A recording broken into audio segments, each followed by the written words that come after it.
Kita lanjut bahas BTTH Dunia Para Dewa episode 310. Oke lah, gak usah banyak mang-ming-mang, kita langsung masuk aja ke pembahasan.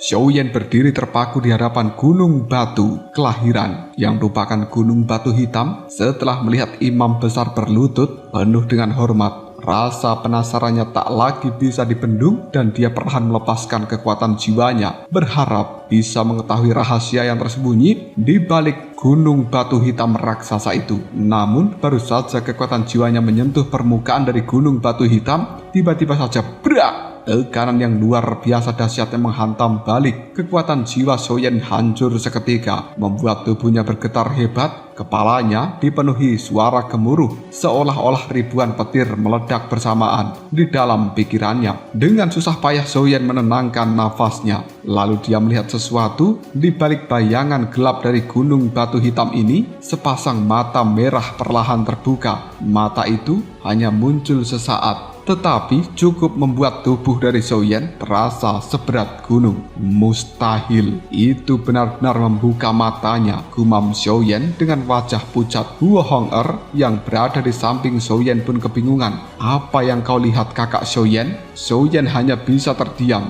karena hanya dirinya yang melihat sepasang mata merah. Tatapan mata tersebut bukan sekedar tatapan mata biasa, melainkan tekanan jiwa yang begitu mengerikan hingga membuat seorang Dodi sekelas Xiaoyan hampir kehilangan kesadaran. Dia segera teringat dengan tulisan di prasasti batu yang bertuliskan Raja Sisik Naga. Makhluk itulah yang sedang menatapnya. Sebelum Xiaoyan sempat berpikir lebih jauh, terdengar suara terbatuk dari arah belakang. Puh! Imam besar kemudian memuntahkan seteguk cairan merah. Tubuhnya langsung melemah. Dan kemudian Xiaoyan buru-buru berlari menopang tubuh dari imam besar. Dia juga langsung mengeluarkan beberapa pil penyembuhan. Tapi imam besar hanya tersenyum tipis sambil menggelengkan kepalanya. Tidak perlu, obat manusia tidak lagi berguna bagi klan kura-kura roh sepertiku. Aku hanya terluka ringan. Dia menarik nafas panjang sebelum melanjutkan ucapannya. Aku sudah menyampaikan permintaanmu kepada Raja Sisik Naga. Sayangnya aku malah diusir.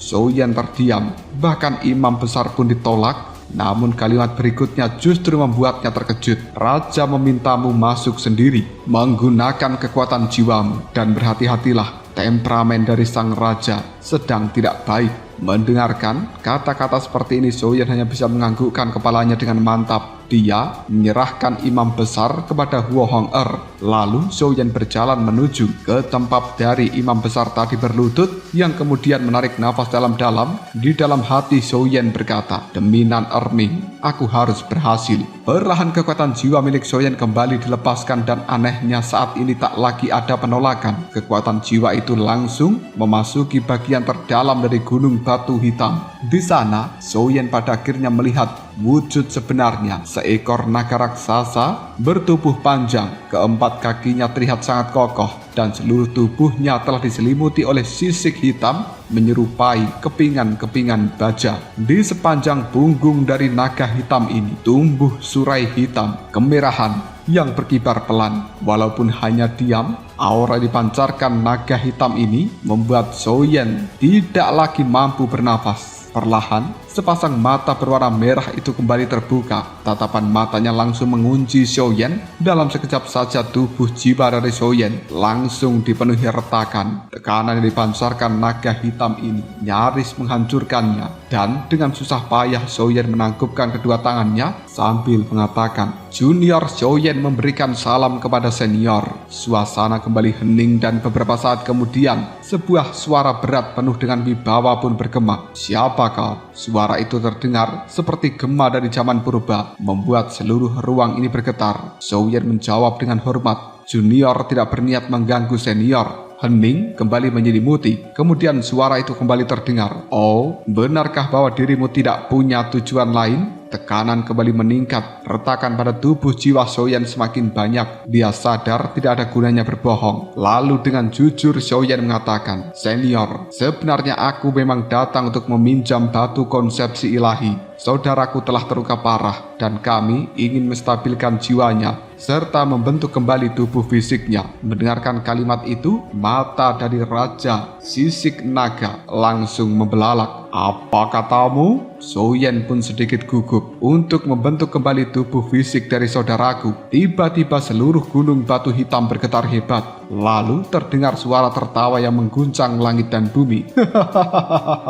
"Akhirnya aku menemukan harapan." Raja Sisik Naga tampak bersemangat. "Aku telah berada di dalam batu konsepsi ilahi ini selama 100 juta tahun. Bencana besar menghentikan pertumbuhanku. Tubuhku membatu, hanya jiwaku yang masih bertahan. Kalau benar kau mampu membentuk kembali tubuh, maka aku juga bisa hidup kembali." Xiaoyan terkejut. Dia segera menggunakan kekuatan jiwanya untuk memeriksa tubuh dari naga hitam itu, dan hasilnya membuat Xiaoyan tercengang. Selain bagian kepala, seluruh tubuh dari Raja Sisik Naga benar-benar telah berubah menjadi batu hitam. Tidak ada kehidupan sedikit pun. Yang masih bertahan hanyalah jiwanya. Jiwa yang selama jutaan tahun dipenjara di dalam batu konsepsi ilahi ini.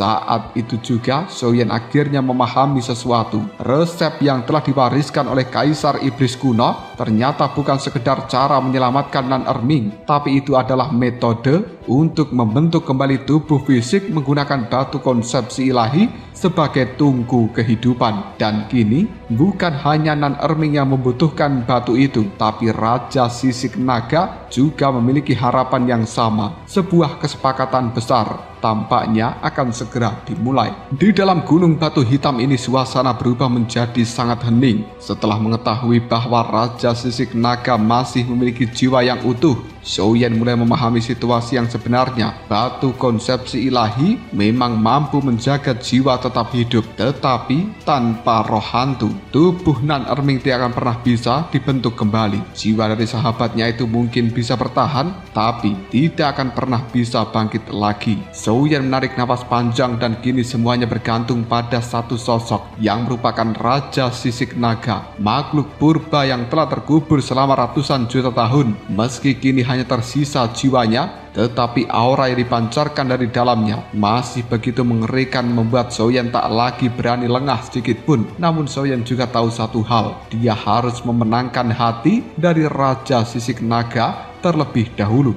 bukan dengan kekuatan, melainkan dengan harapan. Dan dengan tenang Xiaoyan mengatakan, "Senior, membangun kembali tubuh fisik Anda bukan hal yang mustahil, tetapi itu juga bukan perkara yang mudah. Kita harus memikirkannya dengan sangat hati-hati." Begitu mendengarkan kata bukan mustahil, mata merah Raja Sisik Naga langsung berbinar. Harapan yang telah padam selama 100 juta tahun kini kembali menyala. Dan selama ini dia telah menyaksikan pergantian zaman, melihat kerajaan demi kerajaan runtuh, menyaksikan ras-ras besar terlahir lalu musnah. Namun dirinya tetap terjebak di dalam gunung batu hitam ini. Tubuhnya perlahan berubah menjadi batu, sedangkan jiwanya hanya mampu bertahan berkat kekuatan dari batu konsepsi ilahi. Dia sudah hampir menyerah pada takdir, tetapi kedatangan Xiaoyan telah mengubah segalanya. Dengan suara penuh semangat, Raja Sisik Naga berkata, "Tidak masalah berapa lama aku bisa menunggu. Selama masih ada harapan,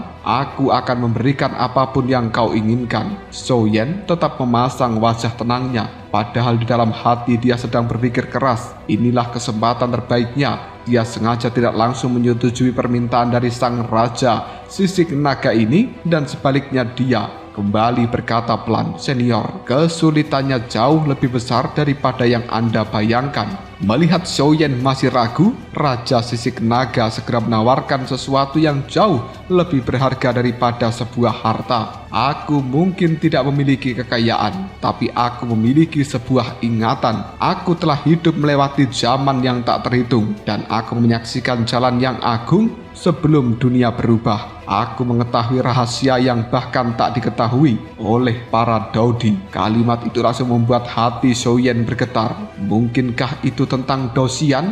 Mungkinkah itu tentang jalan agung yang sebenarnya? Tentang dunia yang jauh lebih tinggi? Semua pertanyaan yang selama ini telah memenuhi pikiran dari Xiaoyan seolah menemukan secercah jawaban. Semenjak Xiaoyan bertemu dengan Zhan Lao, semenjak dia mendapatkan menara emas yang merupakan menara roh kekosongan Shichen, semenjak dia menyadari bahwa ibunya mungkin masih hidup, Xiaoyan selalu merasa ada sebuah tangan yang tidak terlihat yang perlahan membimbing hidupnya menuju tujuan tertentu. Namun dia tidak pernah tahu apa tujuan ini. Dan sekarang mungkin melalui Raja Sisik Naga, Xiaoyan akan mengetahui jawabannya. Walaupun begitu, Xiaoyan tetap menjaga ekspresinya agar tidak berubah. Dia tidak ingin Raja Sisik Naga mengetahui bahwa tawaran itu sangat menarik baginya. Dengan suara tenang, Xiaoyan berkata, "Senior, aku memang memiliki sebuah metode untuk membentuk kembali tubuh. Tetapi metode itu hanya pernah digunakan untuk Daudi biasa. Sedangkan Anda adalah makhluk yang telah jauh melampaui mereka. Aku tidak bisa menjamin keberhasilannya, tetapi kalau Anda percaya dengan diriku, aku bersedia untuk mencobanya." Mendengarkan jawaban jujur dari seorang Xiaoyan, Raja Sisik Naga justru menganggukkan kepalanya puas. Dia lebih menyukai kejujuran daripada janji omon-omon. Namun Xiaoyan belum selesai. Dia mengangkat kepalanya, menatap Raja Sisik Naga dengan serius sambil berkata, "Senior, aku juga memiliki satu permintaan. Saudaraku harus memasuki batu konsepsi ilahi terlebih dahulu." Baru saja mendengarkan permintaan itu, wajah dari Raja Sisik Naga pun langsung berubah. "Tidak, aku paling membenci racun dan aku tidak ingin benda beracun memasuki tempat ini." Penolakan itu sangatlah tegas, tapi Xiaoyan sudah menduganya. Dia tidak membantah, tidak pula memohon. Dia justru perlahan menarik kembali kekuatan jiwanya. "Jika begitu, maafkan aku senior. Aku tak mungkin bisa membantu Anda." Sosok jiwa Xiaoyan pun mulai memudar. Melihat hal itu, Raja Sisik Naga langsung panik. "Tunggu dulu, jangan pergi. Kita masih bisa membicarakannya." Namun Xiaoyan tetap diam. Tubuh jiwanya semakin transparan. Akhirnya Raja Sisik Naga menghela nafas panjang. Baiklah, aku setuju. Biarkan saudaramu masuk ke dalam tempat ini."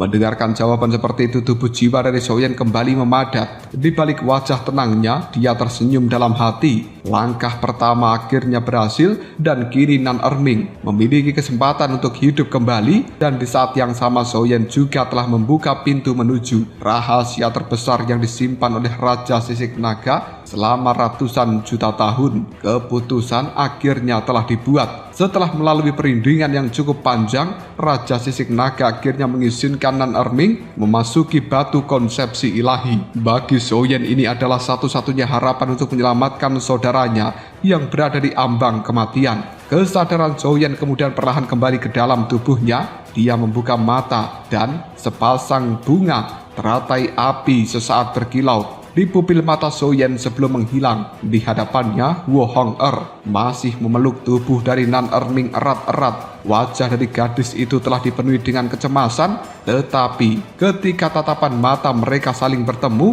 Wu Hong'er langsung memahami bahwa Xiaoyan telah berhasil. Dengan bibir yang bergetar, Wu Hong'er menganggukkan kepalanya pelan dan kemudian dia menyerahkan tubuh Nan Erming kepada Xiaoyan. Tubuh pemuda itu kini hampir tak lagi menyerupai manusia. Racun telah menggerogoti seluruh tubuhnya hingga wajahnya pun sulit dikenali. Seluruh tubuh dari Nan Erming telah membeku. Hanya denyut jantung yang masih terdengar sangat pelan menjadi tanda bahwa secercah kehidupan masih bertahan. Imam besar yang telah memulihkan nafas dan juga auranya perlahan menghampiri mereka dengan bertumpu pada tongkat kayu yang dipegangnya. Senyumnya penuh kelegaan. Sepertinya Raja Sisik Naga telah memberikan izinnya. Soyen menganggukkan kepalanya. Semua ini berkat bantuan dari senior. Imam besar tersenyum hangat. Tidak perlu berterima kasih. Inilah yang memang harus kulakukan. Jawaban itu kembali membuat Soyen bertanya-tanya. Kenapa semua orang di dalam tempat ini terus menyebutnya sebagai dermawan? Namun sekarang bukan saatnya mencari jawaban itu. Waktu dari Nan Erming semakin sedikit. Soyen kemudian membawa tubuh dari Nan Erming menuju kaki gunung batu berwarna hitam. Tepat di atas batu konsepsi ilahi yang telah menjaga Raja Sisik Naga selama ratusan juta tahun. Dia menarik napas panjang. Di dalam pikirannya kembali terngiang resep kuno peninggalan dari Kaisar Iblis Tua. Resep yang bahkan terdengar mustahil. Gunakan api sebagai katalis, memurnikan tubuh menjadi pil, lalu gunakan pil itu untuk melebur batu konsepsi ilahi. Kalimat di dalam gulungan rahasia itu terlihat sederhana dan juga terdengar gila. Memurnikan tubuh manusia menjadi pil. Kesalahan sekecil apapun akan membuat tubuh dari Nan Erming langsung lenyap menjadi debu. Namun Soyen tak lagi punya pilihan. Dia memejamkan matanya, mengingat setiap bagian resep dengan seksama. Tidak boleh ada satu langkah pun yang salah. Perlahan api surgawi berwarna merah keluar dari dalam tubuhnya. Dalam sekejap kobaran api merah raksasa telah menyelimuti seluruh area di sekitar gunung batu hitam. Naga-naga api merah berputar. Di dalam lautan api merah itu meraung dan juga menari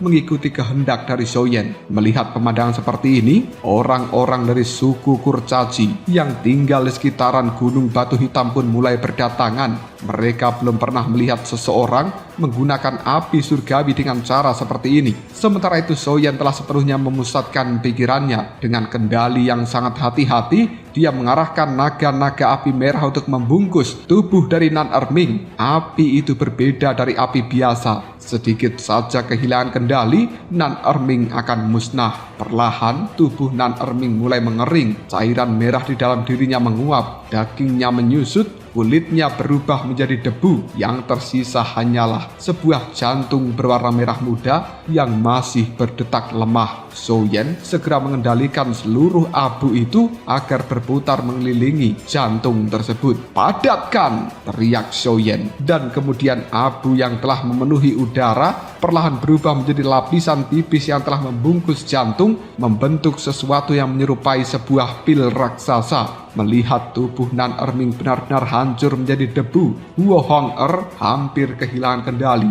Nan Erming! Matanya kini telah memerah dan kemudian air mata itu mengalir deras. Namun dia segera menutup mulutnya sendiri. Dia tahu sedikit gangguan saja pada Soyen akan menghancurkan seluruh usaha Soyen. Tepat ketika proses itu mencapai tahap yang paling penting, tiba-tiba seluruh gunung batu hitam berguncang hebat. Tanah bergetar. Para penghuni kecil yang merupakan suku Kurcaci satu persatu mereka telah terjatuh. Api surgawi di tangan Soyen pun ikut bergetar. Lapisan abu yang baru saja terbentuk kini telah langsung buyar. "Sial!" teriak Soyen, dan dengan menggunakan kekuatan jiwanya dia berusaha mengendalikan kembali api surgawi yang mulai mengamuk. Membekulah! Seluruh tubuhnya bergetar hebat. Keringat telah membasahi wajahnya. Api di sekelilingnya semakin berkobar sehingga suhu di dalam tempat ini pun meningkat drastis.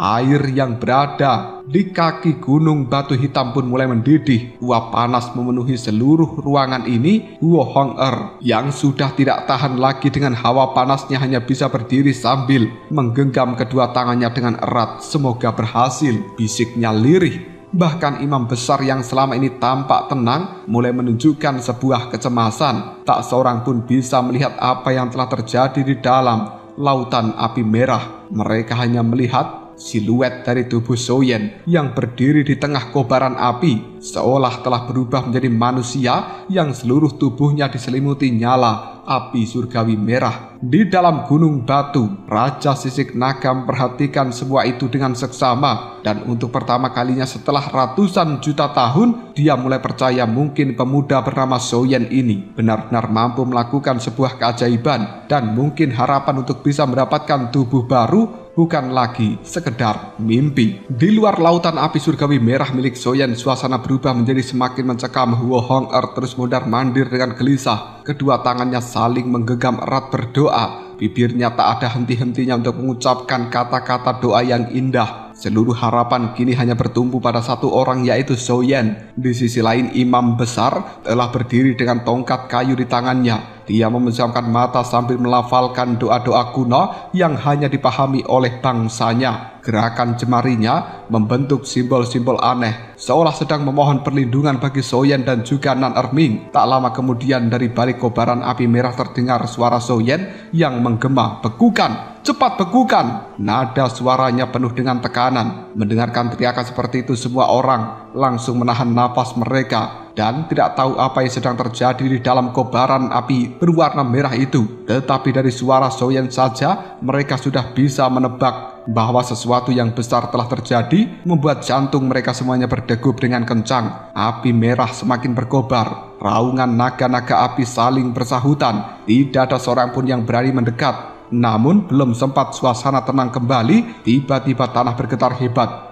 Pung! Getaran kali ini jauh lebih kuat jika dibandingkan sebelumnya, dan seluruh suku kurcaci kehilangan keseimbangan. Bahkan imam besar yang selama ini tampak tenang juga ikut mengangkat kepala dengan wajah serius. Apa itu? Suara gemuruh itu bukan berasal dari Soyen, melainkan dari dalam danau suci yang berada di belakang pemukiman mereka. Seluruh suku kurcaci langsung siaga. Walaupun tubuh mereka kecil dan kekuatan dauki mereka sangat lemah, tetapi kecerdasan dari suku kurcaci adalah sesuatu yang mampu menjadikan mereka bertahan di dalam tempat ini selama ribuan tahun. Dalam hitungan detik saja seluruh desa kurcaci pun berubah. Penduduk yang sebelumnya tampak seperti warga biasa kini segera berlari menuju posisi masing-masing. Mereka mengambil tabung-tabung bambu, senjata mekanik, dan juga berbagai alat pertempuran yang telah lama dipersiapkan. Setiap orang adalah prajurit, setiap rumah adalah benteng. Bahkan bangunan-bangunan mereka dirancang dengan sangat cerdas. Meskipun tanah berguncang tanpa henti, tidak satupun rumah ada yang roboh. Seluruh struktur dari desa kurcaci ini saling menopang satu sama lain, membagi tekanan dari gempa yang ada ke berbagai arah hingga bangunan itu tetap berdiri kokoh. Inilah kecerdasan luar biasa dari suku kurcaci. Imam besar kemudian menghitung sesuatu dengan jari jemarinya. Ekspresi wajahnya perlahan berubah tanpa berkata apapun. Dia segera memasuki rumah. Tak lama kemudian Tetua Yu dan juga Yulin berlari keluar dengan wajah tegang. Mereka langsung menuju danau suci. Namun bahkan sebelum tiba, mereka sudah melihat sosok raksasa berdiri di kejauhan. Mata Yulin pun terbelalak. Apa itu?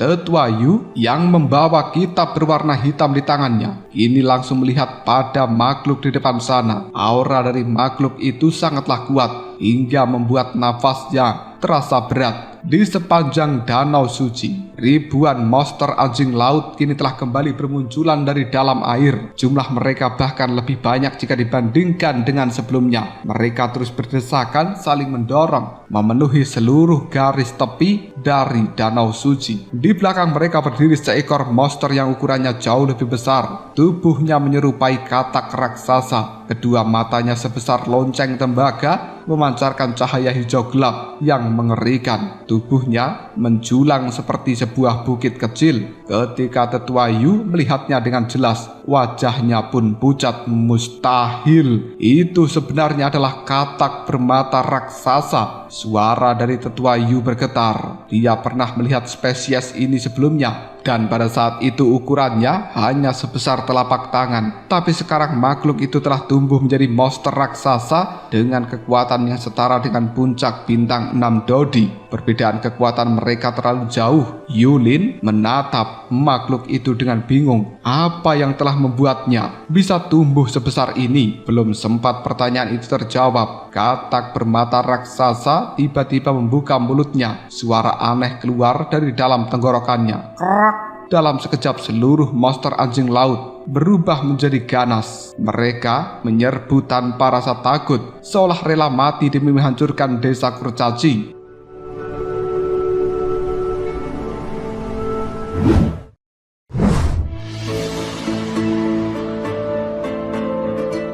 Pertempuran pun kembali pecah. Rentetan peluru energi berwarna biru ditembakkan dari dalam meriam tanpa henti. Ledakan berguncang di danau suci ini. Monster demi monster tumbang. Namun jumlah mereka terlalu banyak dan setiap kali satu tewas, maka 2 monster anjing laut akan muncul menggantikannya. Beberapa monster bahkan berhasil menerobos pertahanan. Garpu baja yang mereka pegang menghantam rumah-rumah penduduk dari suku kurcaci. Brak! Bangunan rumah itu mulai runtuh. Jeritan telah memenuhi desa kurcaci ini. Melihat keadaan yang semakin buruk, Tetua Yu akhirnya turun tangan. Kekuatan dari seorang Dodi bintang 4 miliknya pun meledak. Kitab hitam yang ada di tangannya pun terbuka. Ribuan anak panah hitam telah memenuhi langit. Serang! Hujan panah hitam pun langsung menghantam gerombolan monster anjing laut itu. Cairan merah mengalir di mana-mana dan puluhan monster anjing laut roboh dalam sekejap. Namun ketika panah-panah itu hendak mengenai katak bermata raksasa, tiba-tiba kerak! Seluruh anak panah hitam pun patah sebelum sempat melukai kulitnya. Bahkan goresan kecil pun tidak muncul.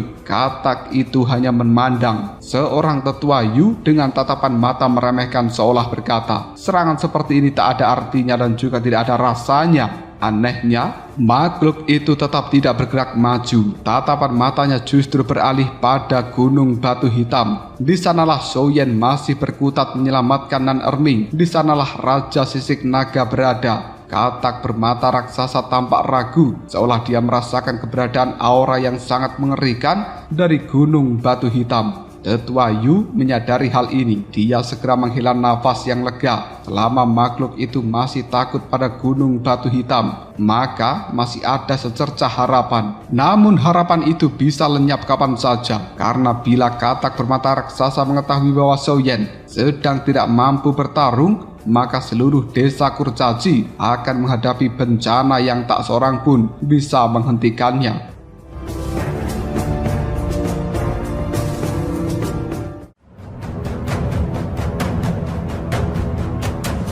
Lalu apakah yang akan terjadi selanjutnya? Mungkinkah orang-orang dari suku kurcaci ini akan mampu mengusir katak bermata raksasa dan juga gerombolan monster anjing laut? Jika kalian penasaran, tunggu aja jawabannya di next video. Kobrol Sob.